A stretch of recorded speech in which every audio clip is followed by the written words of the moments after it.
Hello and thank you for watching. In case you didn't read the description, this week's video will be on video game collectibles.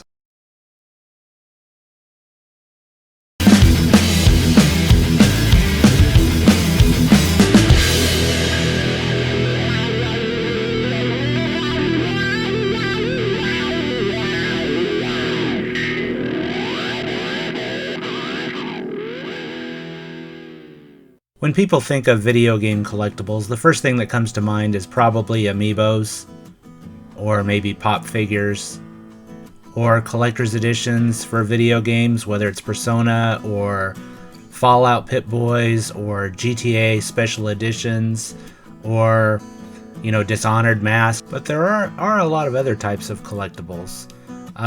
First thing we'll be looking at are figures. They're bigger in Japan than what they are in the US. So I have a lot of Persona stuff here. You can get these primarily through eBay or even like Amazon Japan. This Ryu plush I actually picked up at GameStop. Then you have companies like Figuarts and Figma that actually have posable figures, so you can recreate scenes from video games, such as here I've recreated a scene from Virtua Fighter 1. Next there's collectible artwork, so you can see here this is a limited edition lithograph. You have cloth posters, which are actually pretty big in Japan. I picked that up at a Japanese store.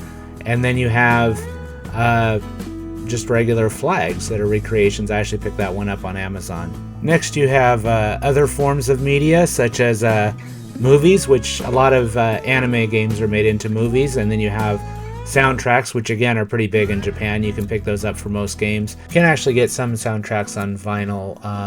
Here's one. This is actually the collector's edition for Mafia 3. Which included a vinyl soundtrack, with the Rolling Stones and stuff like that.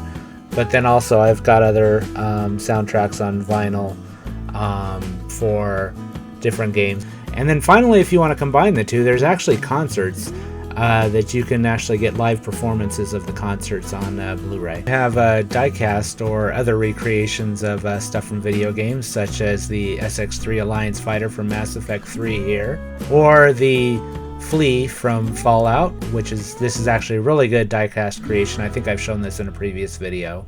And then here you have the Picker Up. This is another one that's a meticulously detailed die-cast. And here you can see some more Fallout stuff. There's the Fallout 3 Pip-Boy, which actually is an alarm clock, and that was included in the Amazon Collector's Edition.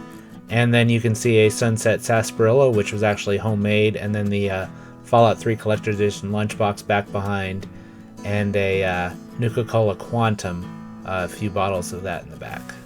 The Nuka-Cola Quantum was actually made by Jones Cola, and it was basically their berry lemonade that was relabeled with a Fallout Nuka-Cola Quantum label on it.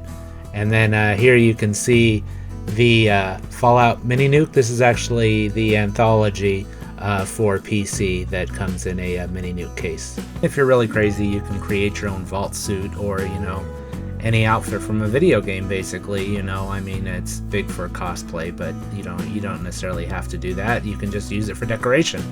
But this is a vault suit that actually I created.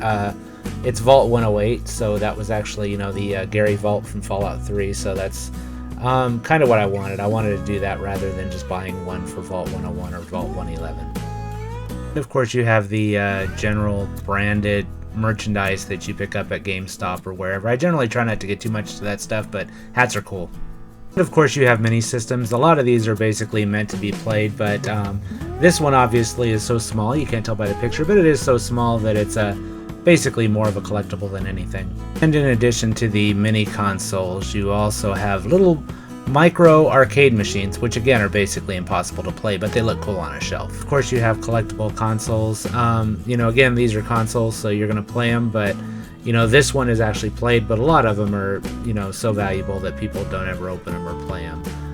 And you can obviously buy multiples of consoles in different colors, which there's no point in it other than to collect. And finally, you have collectible games. I know, most games are games, not collectibles, but Some of them, particularly those from a limited run, people buy them just to collect. They don't ever intend to actually play them. They have the digital versions that they play, and these ones basically just sit on a shelf and look nice. You'll notice that because on eBay about 90% of them are actually still sealed. So wrapping up, I guess the point of this video was just to show that there are things that you can collect video game related in addition to just video games themselves, in case you want to take a break from game collecting or it's getting to be too expensive or anything like that. Thanks for watching.